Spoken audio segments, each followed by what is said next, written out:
La defensa de la frontera de Franklin.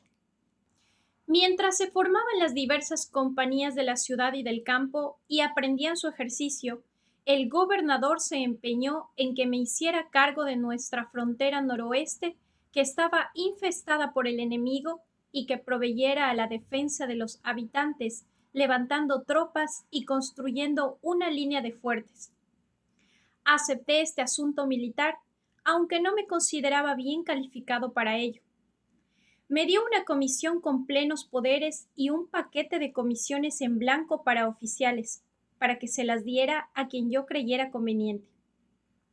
No tuve muchas dificultades para reunir hombres, ya que pronto tuve 560 bajo mi mando.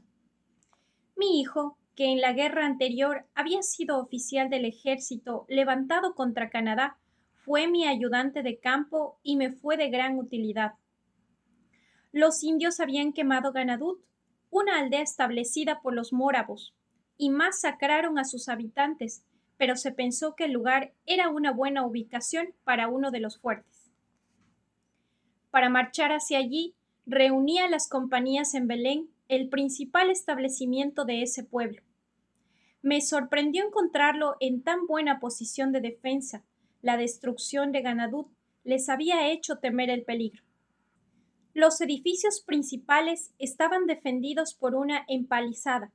Habían comprado una cantidad de armas y municiones en Nueva York e incluso habían colocado cantidades de pequeños adoquines entre las ventanas de sus altas casas de piedra para que sus mujeres los arrojaran sobre las cabezas de cualquier indio que intentara entrar en ellas.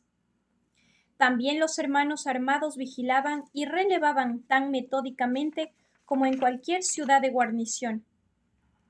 En una conversación con el obispo Spangarev, le mencioné mi sorpresa, porque sabiendo que habían obtenido una ley del Parlamento que los eximía de los deberes militares en las colonias, había supuesto que eran concienzudamente escrupulosos de llevar armas. Me contestó que no era uno de sus principales establecidos, pero que en el momento de obtener esa ley se pensaba que era un principio para muchos de sus habitantes.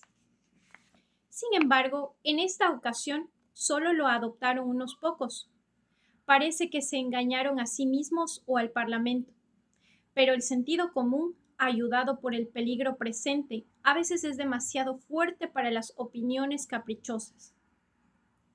Fue a principios de enero cuando nos pusimos a construir fuertes. Envié un destacamento hacia el Minisink con instrucciones de erigir uno para la seguridad de esa parte superior del país y otra para la parte inferior con instrucciones similares. Y decidí ir yo mismo con el resto de mis fuerzas a Ganadut, donde un fuerte era más necesario. Los mórabos me procuraron 5 carros para nuestras herramientas, tiendas, equipaje, etc. Justo antes de salir de Belén, 11 granjeros que habían sido expulsados de sus plantaciones por los indios vinieron a pedirme una provisión de armas de fuego para poder volver y recoger su ganado. Les di a cada uno un arma con la munición adecuada. No habíamos marchado muchos kilómetros antes que empezara a llover y siguió lloviendo todo el día. No había viviendas en el camino que nos abrigaran, hasta que llegamos cerca de la noche a la casa de un alemán, donde en su granero estábamos todos acurrucados, tan mojados como el agua podía hacernos.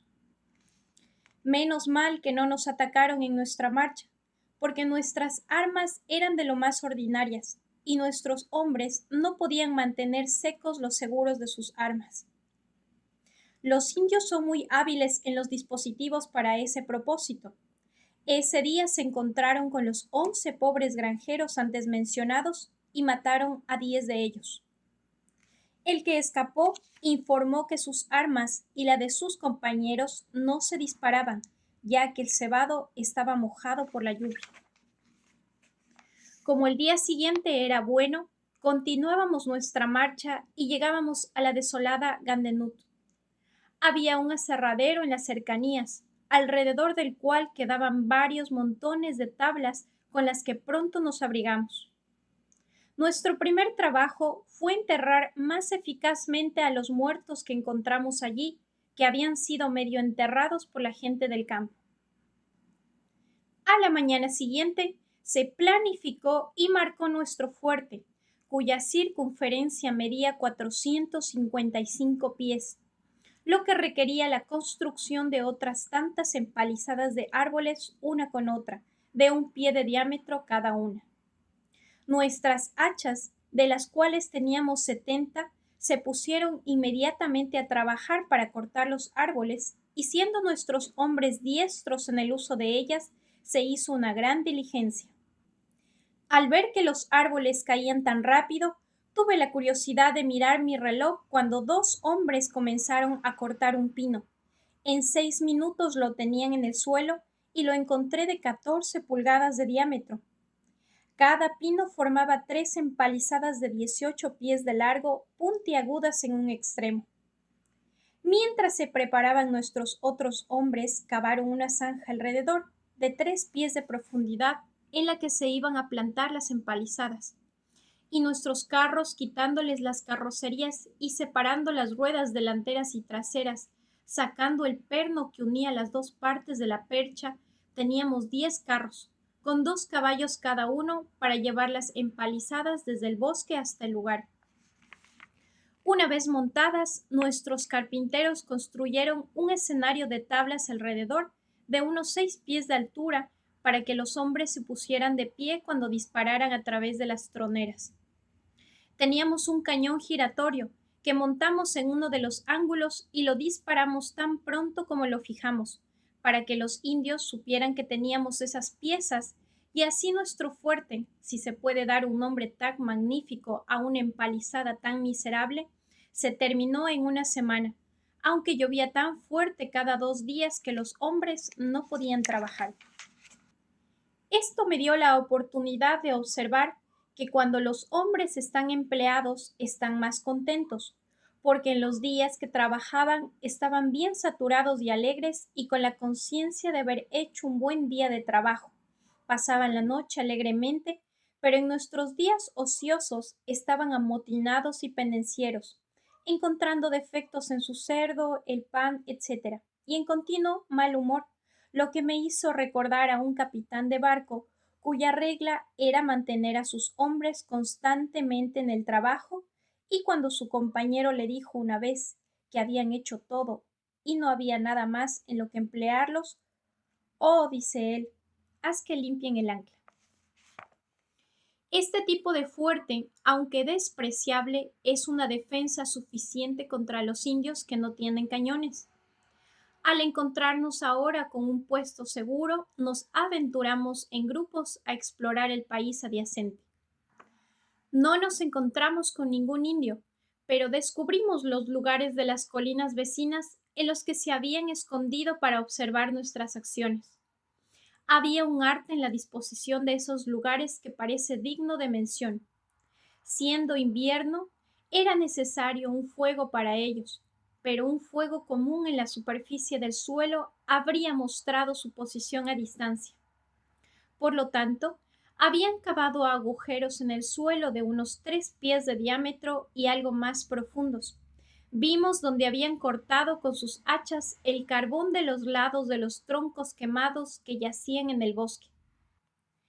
Con estos carbones habían hecho pequeñas hogueras en el fondo de los agujeros y observamos entre la maleza y la hierba las huellas de sus cuerpos, hechas al estar tumbados alrededor, con las piernas colgando en los agujeros para mantener sus pies calientes, lo cual con ellos es un punto esencial.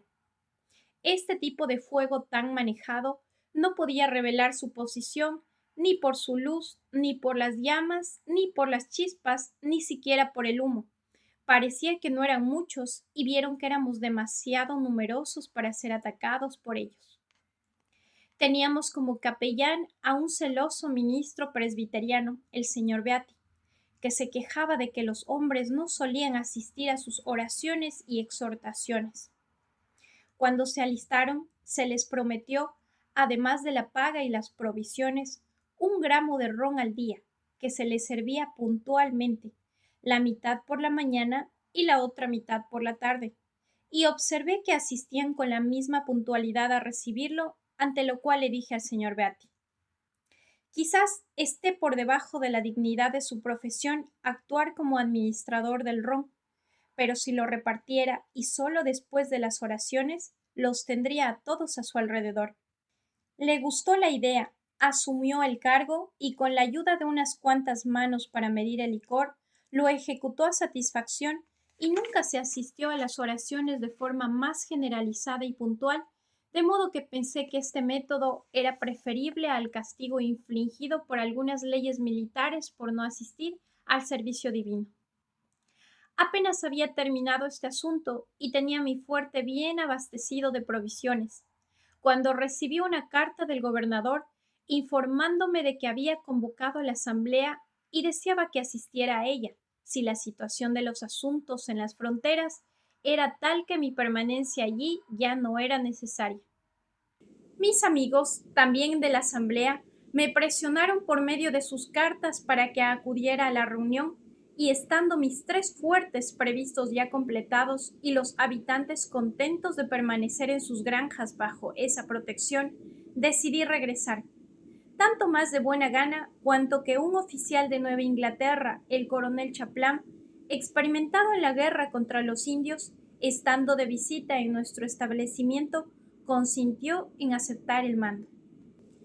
Le entregué una comisión y haciendo desfilar a la guarnición, se la hice leer ante ella y se la presenté como un oficial que por su habilidad en los asuntos materiales era mucho más apto que yo para comandarlos, y dándoles una pequeña exhortación me despedí. Me escoltaron hasta Belén, donde descansé unos días para recuperarme de la fatiga sufrida. La primera noche, estando en una buena cama, apenas pude dormir. Era tan diferente de mi duro alojamiento en el suelo de nuestra cabaña en Gadmen, envuelto solo en 1 o 2 mantas. Mientras estaba en Belén, indagué un poco sobre las prácticas de los mórabos. Algunos de ellos me habían acompañado y todos fueron muy amables conmigo. Descubrí que trabajaban para un fondo común, comían en mesas comunes y dormían en dormitorios comunes. En los dormitorios observé unas troneras justo debajo del techo, que me parecieron juiciosamente colocadas para cambiar de aire. Estuve en su iglesia, donde me entretuvieron con buena música, el órgano acompañado de violines, flautas, clarinetes, etc. Entendí que sus sermones no solían predicarse a congregaciones mixtas de hombres, mujeres y niños, como es nuestra práctica habitual, sino que a veces reunían a los hombres casados, otras veces a sus esposas, luego a los jóvenes, a las jóvenes y a los niños pequeños. El sermón que escuché fue para estos últimos, que entraron y se colocaron en filas en los bancos, los niños bajo la dirección de un joven, su tutor, y las niñas dirigidas por una joven. El discurso parecía bien adaptado a sus capacidades y fue pronunciado de una manera agradable y familiar, incitándoles a ser buenos. Se comportaban muy ordenadamente, pero parecían pálidos y poco saludables, lo que me hizo sospechar que estaban demasiado encerrados o que no se les permitía hacer suficiente ejercicio. Pregunté sobre los matrimonios mórabos, si era cierto el informe de que eran por sorteo. Me dijeron que las suertes se usaban solo en casos particulares, que generalmente, cuando un joven se encontraba dispuesto a casarse, informaba a los ancianos de su clase, quienes consultaban a las damas mayores que gobernaban a las jóvenes. Como estos ancianos de los diferentes sexos conocían bien los temperamentos y disposiciones de sus respectivos alumnos, podían juzgar mejor qué parejas eran adecuadas y generalmente se aceptaban sus juicios. Pero si, por ejemplo, ocurría que 2 o 3 jóvenes eran igualmente apropiadas para el joven, entonces se recurría a la suerte. Yo objeté que, si los emparejamientos no se hacían por elección mutua de las partes, algunos de ellos podían ser muy infelices. Y así puede ser también, respondió mi informante, si se deja que las partes elijan a sí mismas. Lo cual, por cierto, no podía negar. Cuando regresé a Filadelfia, me encontré con que la asociación se desarrollaba a las mil maravillas, ya que los habitantes que no eran cuáqueros se habían unido a ella, formaban compañías y elegían a sus capitanes, tenientes y alfareces, de acuerdo con la nueva ley. El doctor B me visitó y me dio cuenta de los esfuerzos que había hecho para difundir el buen gusto general por la ley y atribuyó mucho a esos esfuerzos. Yo había tenido la vanidad de atribuirlo todo a mi diálogo. Sin embargo, le dejé disfrutar de su opinión, lo que consideró generalmente el mejor camino en tales casos. Los oficiales me eligieron como coronel de regimiento, lo que esta vez acepté. Olvidé cuántas compañías teníamos, pero desfilamos alrededor de 1,200 hombres bien parecidos, con una compañía de artillería a la que se le habían proporcionado 6 piezas de campo de bronce que se habían vuelto tan expertas en el uso como para disparar 12 veces en un minuto. La primera vez que pasé revista a mi regimiento, me acompañaron hasta mi casa y me saludaron con algunas balas disparadas ante mi puerta, que hicieron temblar y romper varios cristales de mi aparato eléctrico. Y mi nuevo honor no resultó mucho menos quebradizo, pues todas nuestras comisiones fueron rotas poco después por una derogación de la ley en Inglaterra.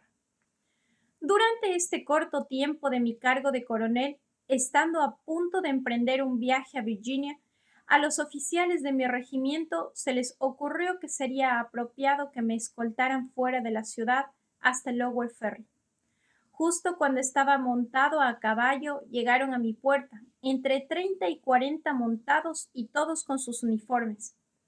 Yo no estaba al corriente del proyecto, pues de lo contrario lo habría impedido, ya que soy naturalmente reacio a la asunción de funciones de Estado en cualquier ocasión y me disgustó mucho su aparición, ya que no podía evitar que me acompañara. Lo peor fue que sacaron sus espadas y cabalgaron con ellas desnudas todo el camino. Alguien escribió un relato de esto al propietario y le ofendió mucho. No se le había rendido tal honor cuando estaba en la provincia, ni a ninguno de sus gobernantes, y dijo que sólo era propio de los príncipes de la sangre real, lo cual puede ser cierto por lo que sé, ya que yo era y sigo siendo ignorante de las costumbres en tales casos. Este tonto asunto, sin embargo, aumentó mucho su rencor contra mí, que ya antes no era poco, a causa de mi conducta en la asamblea respecto a la exención de su hacienda de los impuestos, a la que yo siempre me había opuesto muy calurosamente, y no sin severas reflexiones sobre su mezquindad e injusticia al contender por ella. Me acusó ante el ministerio de ser el gran obstáculo para el servicio del rey, impidiendo, por mi influencia en la Cámara, la forma adecuada de los proyectos de ley para la recaudación de dinero, e instó a este desfile con mis oficiales como prueba de mi intención de quitarle el gobierno de la provincia por la fuerza. También solicitó a Sir Ebrard Frankner, el director general de correos, que me privara de mi cargo, pero no tuvo otro efecto que el de procurar de Sir Ebrard una suave amonestación. A pesar de las continuas disputas entre el gobernador y la Cámara, en las que yo tenía una gran participación, todavía subsistía un trato civilizado entre ese caballero y yo, y nunca tuvimos ninguna diferencia personal. A veces he pensado desde entonces que su escaso o nulo resentimiento contra mí por las respuestas que se sabía que yo elaboraba a sus mensajes podría ser el efecto de la costumbre profesional y que al haber sido criado como abogado podría considerarnos a ambos como meros abogados de clientes contendientes en un juicio, él por los propietarios y yo por la asamblea. Por lo tanto, a veces me llamaba amistosamente para aconsejarme sobre puntos difíciles y a veces, aunque no a menudo, aceptaba mi consejo. Actuamos de forma concertada para suministrar provisiones al ejército de Braddock y cuando llegaron las impactantes noticias de su derrota, el gobernador me mandó a llamar a toda prisa para que consultara con él las medidas para evitar la deserción de los condados de atrás. Olvidé el consejo que le di, pero creo que fue que se escribiera a Dunbar y se le convenciera, si era posible, de que pusiera sus tropas en las fronteras para protegerlas, hasta que con los refuerzos de las colonias pudiera proseguir la expedición. Y después de mi regreso de la frontera, quiso que me encargara de la dirección de dicha expedición con tropas provinciales para la reducción de Fort Duquesne, ya que Dunbar y sus hombres estaban empleados de otra manera, y propuso comisionarme como general. Yo no tenía tan buena opinión de mis habilidades militares como él profesaba, pero probablemente pensó que mi popularidad facilitaría el reclutamiento de los hombres y mi influencia en la asamblea, la concesión de dinero para pagarles, y eso tal vez sin grabar la propiedad. Al no encontrarme tan dispuesto a comprometerme como él esperaba, el proyecto fue abandonado y poco después dejó el gobierno, siendo sustituido por el capitán Denny.